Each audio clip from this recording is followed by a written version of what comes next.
อันนี้ก็คือฮานอยู่ระหว่างทางภูทับเบิกกันมีฮานอาหารเป็นของกินของฝากหลายๆอย่างสลายก็เป็นมากไหมนี่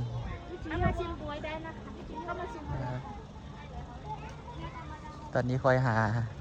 เด็กน้อยที่มัน อะ ขาย โวคาโดเมลอนก็มี เครื่ นะ อง คะเข้ามาดูก่อน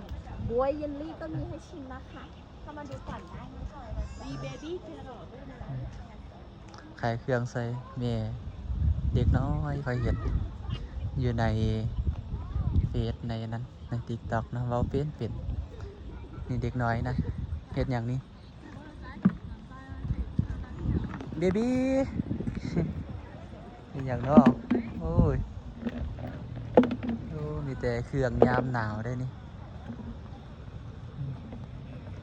หมวกปลาตัวมีแต่ของงามๆ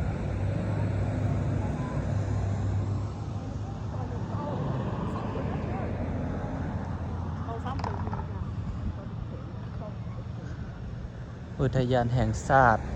ภูหินลองกา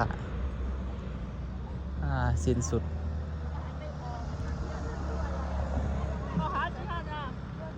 เบิ่งทางหน้าอากาศเป็นทะเลหมอก